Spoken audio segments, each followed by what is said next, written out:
Hi everyone. আগের ভিডিওতে তোমরা তো অলরেডি দেখলে যে আমরা চারজন মিলে এসেছিলাম ট্রায়াম্ফের শোরুমে। শুধু বাইকটা ওই দিনকে ডেলিভারি নেওয়ার ছিল। দিনটা তো 15ই এপ্রিল। ডেলিভারি নেওয়ার পরে আমরা যাব এবার বাড়ির দিকে, কারণ সন্ধেবেলাও আমাদের সবাই মিলে একটা প্ল্যান আছে। বাইকটা কিন্তু বেশ ভালো, একটু উঁচু। প্রথমবার উঠতে গিয়ে আমার তো একদম নাজেহাল অবস্থা হয়েছে। আস্তে আস্তে অভ্যেস হয়ে যাবে। তো আমি আর অয়ন যাচ্ছি বাইকে, আর সায়ন আর বোন স্কুটিতে যাচ্ছে। বাড়ি পৌঁছে আগে সবাইকে বাইকটা দেখানো হলো। আর একটা পুচকে আছে, ওর যে এই বাইকটা দেখে এত ভালো লেগেছে, এক রাউন্ড ও ঘুরে নিয়েছে। আর ওই যে তোমরা মিষ্টির প্যাকেটটা দেখলে, ওটা আমাদের দিয়েছিল ওই শোরুম থেকেই। বাড়ি আস্তে আস্তে আমাদের মোটামুটি ওই 6টা থেকে 6:30 হয়ে গেছিলো। চাটা খাবো, তারপর রেডি হয়ে বেরোবো।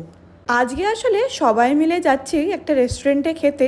ফার্স্টে তো এই রেস্টুরেন্ট ঠিক করা নিয়েই অনেক টাইম চলে গেছিলো, কিন্তু আলটিমেটলি ঠিক হলো স্টার মলে যে জাস্ট বেঙ্গলি রেস্টুরেন্টটা আছে ওখানেই যাব।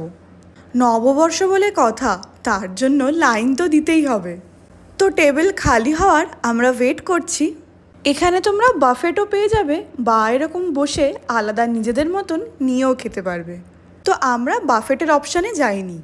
6জন মিলে এসছি, প্রচুর জিনিস অর্ডার দিয়েছি। স্টার্টারে তো অনেক কিছু ছিল, ফিশ ফ্রাই, চিকেনের একটা কাবাব, আমার প্রিয় ফিশ বাটার ফ্রাই, বোনের জন্য চিকেন ফিঙ্গার।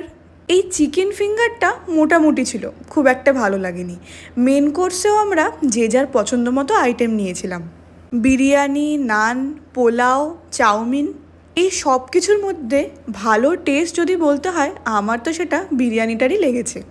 এখানে স্টার্টার বা মেন কোর্সের আইটেম ঠিকঠাক হলেও এদের ড্রিঙ্কসটা আমার একেবারে ভালো লাগেনি। টেস্টটা একদম অন্য রকম। তোমরা যদি কখনো এই রেস্টুরেন্টে যাও, অবশ্যই ওদের বিরিয়ানিটা একবার ট্রাই করো। আর এখানে আমার বোনের এক্সপ্রেশন দেখেও বুঝতে পারছি ওরও খুব একটা ভালো লাগেনি।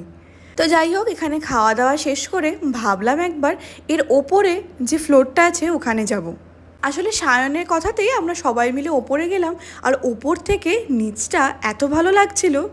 ফাইনালি সবাই মিলে বাড়ি এসে দিনটা শেষ হলো।